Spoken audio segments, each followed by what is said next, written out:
Hey guys, welcome back to the show today. And today is episode 3 of a 5-part series where we're talking about PTAs and mitigating risk as a PTA. And this training series, again, is number 3 of 5.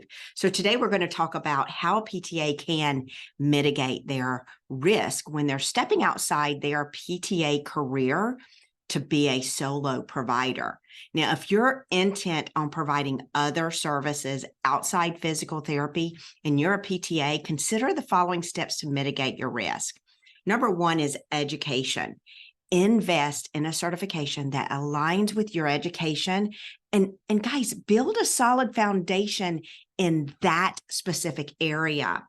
You want to make sure you are doing something that you love, because right now you're burnout, you're feeling tired, you're feeling undervalued, and you're gaining skills just to be able to prove that you have value. And I'm here to tell you, you already have the basic fundamental skills, but you do need to gain some education to make sure that your actual skills are going to be able to align not only with your PTA license, which is you have to do, but also in the area of the expertise that your health, wellness, and fitness client is actually looking for.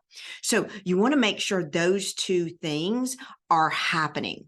You want to separate your roles, clearly delineate your roles as a PTA and your new certification by ensuring that you meet and align with your professional scope of practice.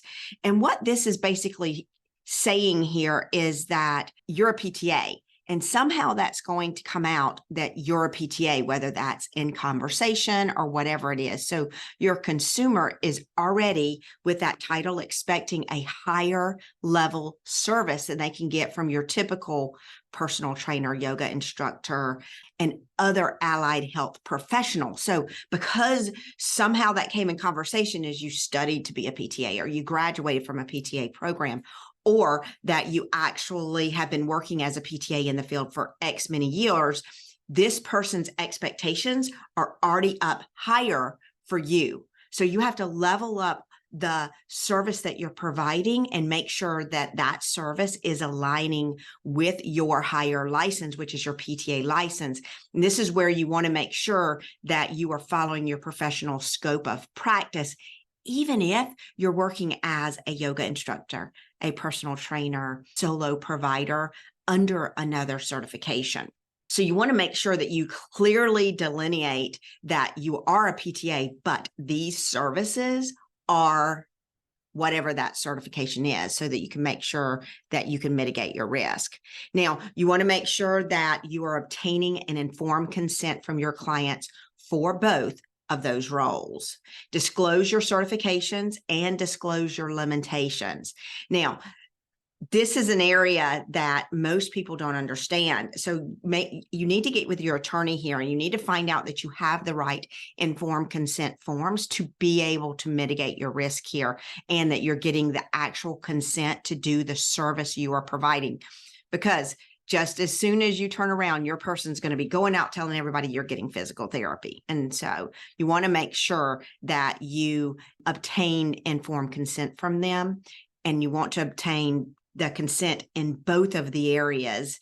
So that certification PTA, and let them know that you're not selling services as physical therapy and that you need to know your limitations. Now, guys, here's something key that most of you are not going to like at all, and it is that you're going to have to document on these services. And this is, if you're a yoga instructor, you're going to have to document on your yoga classes. If you're a personal trainer, you're going to have to document on your personal training sessions. And if you are any other type of solo professional and you're doing work outside, you're going to have to still document, because, guys, you're held to your higher license, and your state laws and rules require that you keep baseline measures and that you are looking at the risk and the skill that is needed for this client, and make sure you're referring anybody out that doesn't fit into that box. So if you're doing personal training and you're offering personal training services as a PTA, you want to make sure that you're documenting those services, and you're documenting that you're sending this person out to physical therapy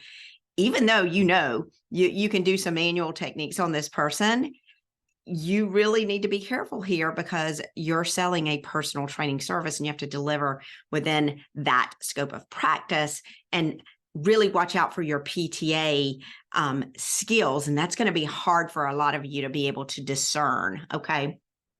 But you're going to need to document these new services and make sure, guys, that again, if you recognize the need beyond personal training, yoga, and other services that you're performing, that there is a higher skill that is needed, you need to get a PT evaluation or get him over to the doctor.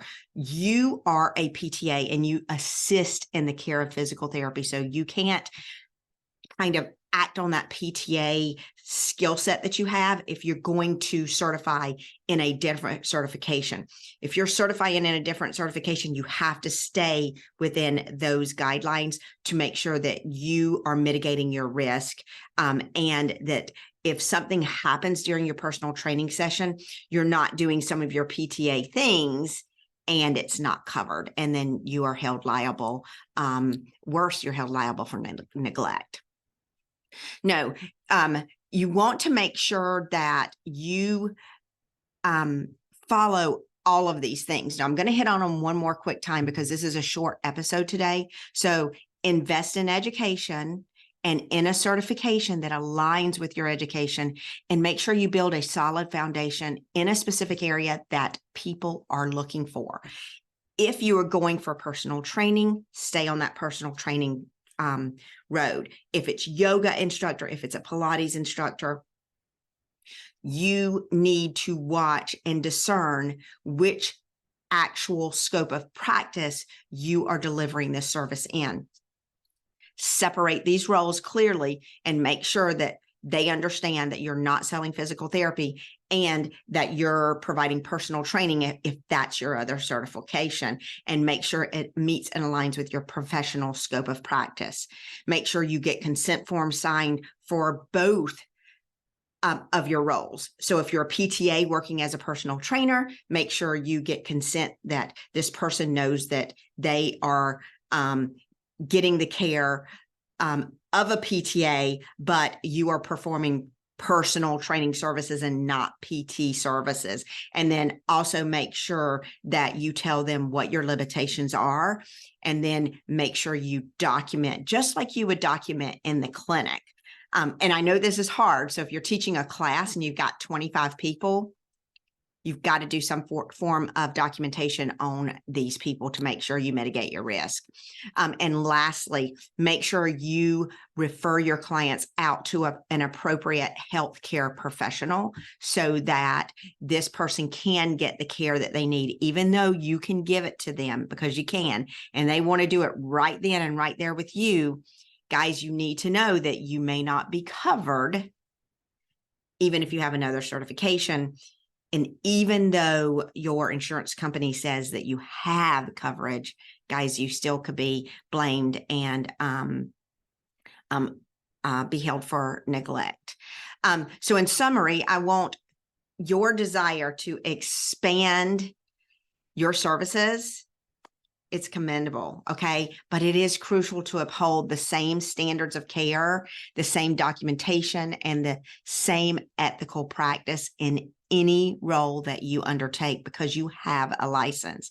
By maintaining these principles, you can minimize your risk of malpractice claims and ensure the well-being of all of those people that you want to serve. Now, if you want more information about what I do and how I set up stretch mobility coaches in a way that it aligns with their actual license and how we give them everything that they need, not only on the clinical skill side, but also on business, sales, and marketing, know that you can go on over and join my private Facebook group that I developed. It's just for PTAs, and it's for PTA Trailblazers. And in this group, it's called PTA Trailblazers. In this group, I'm going to go live every Thursday at 12 p.m. Eastern Standard Time to discuss everything a PTA needs to know to step outside their license and be able to achieve those 6 figures. Now, I want you to stay tuned for our next training. It is our 4th training in this series of 5 for PTAs, and it's going to be on liability insurance coverage